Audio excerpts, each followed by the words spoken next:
Macmillan Audio presents Radical Candor by Kim Scott. Read for you by Teri Schnaubelt.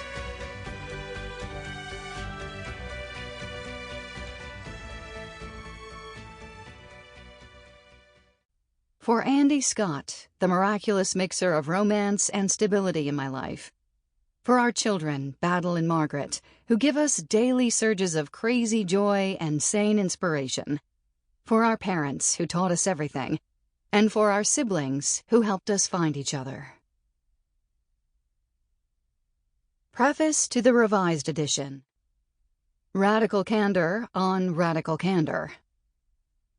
Last year, I got off an overnight flight to find my phone blowing up.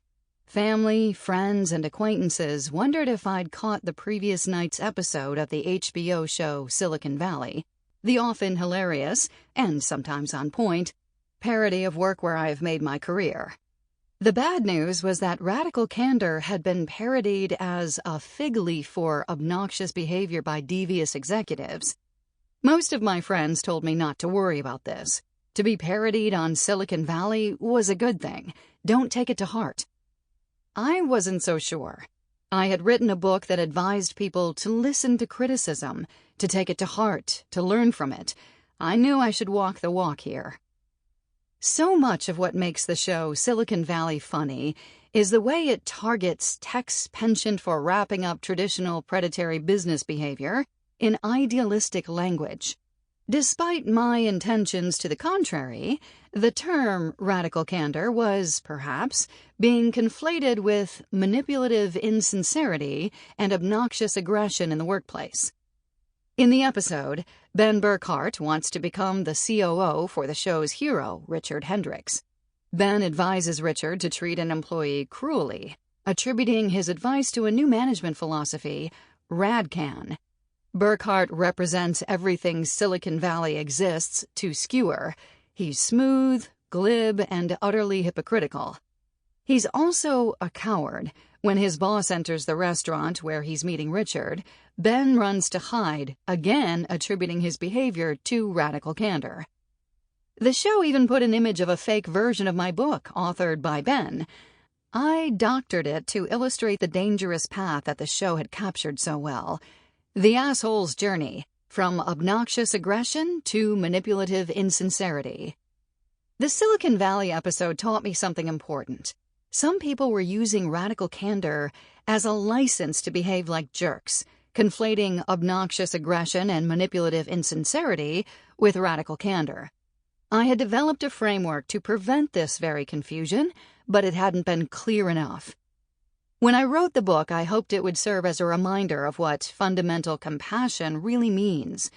The misrepresentation of radical candor in this episode of Silicon Valley made it clear to me that I had more work to do if I was going to achieve that goal. A few months after the Silicon Valley episode, it was Dilbert's turn to show how obnoxious bosses abuse radical candor. On the one hand, it's hard to take seriously anything by a cartoonist who once wrote in his blog that women are treated differently by society for exactly the same reason that children and the mentally handicapped are treated differently. On the other hand, the strip does highlight potential confusion between radical candor and obnoxious aggression.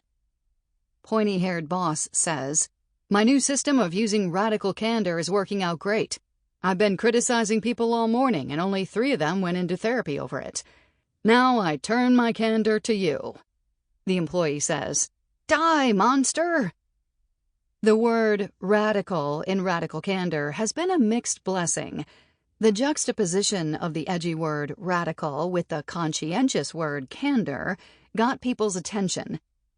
The downside of the term radical candor is that, to many, it sounds like a not-too-distant cousin to the move fast and break things, disrupt, now fail to hold yourself accountable later ethos of Silicon Valley.